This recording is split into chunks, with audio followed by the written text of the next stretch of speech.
To celebrate the power of the press and the strong spirit of Tori pipo, the Naija Union of Journalists (NUJ) for FCT Council don announce say dem go try break Guinness World Record for the longest interviewing marathon.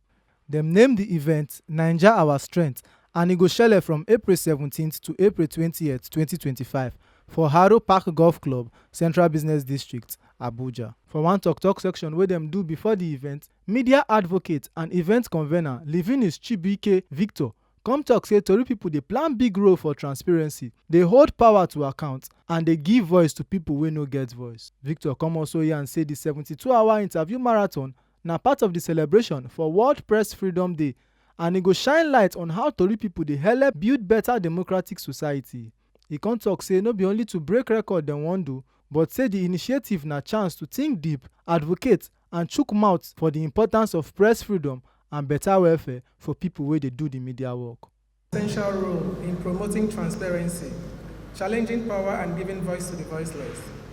Despite the increasing threat to press freedom across the world, including censorship, harassment, and violence against journalists, journalists continue to carry out their mission with courage and integrity.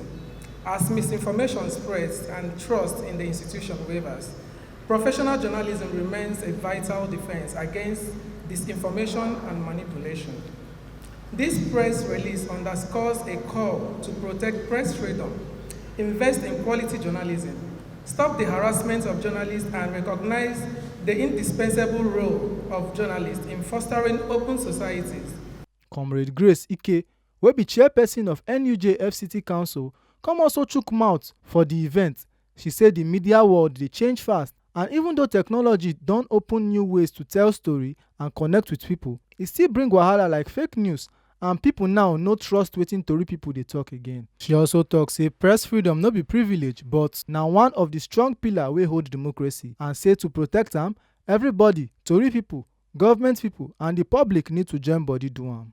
Press freedom is not a privilege. It is a fundamental pillar of democracy, and protecting this freedom is our collective responsibility as journalists, policymakers, and citizens of the world. The media landscape is evolving, no doubt. Technology has opened new frontiers for storytelling, access to information, and engagement with audiences. Yet, it also presents challenges: the spread of misinformation, the weaponization of fake news, and the erosion of public trust in the media. As journalists, we must embrace innovation while holding firmly to the ethical standard. This record-breaking event go get serious conversation with people wey dey lead for policy, government, human rights, and normal everyday people. Dem go chook mouth on top topics like governance, education, human rights, climate change, and more.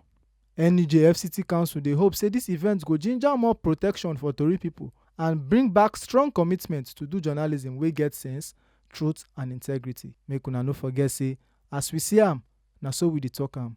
We no dey take blame. Ohifemi Onosimwa, TMC News.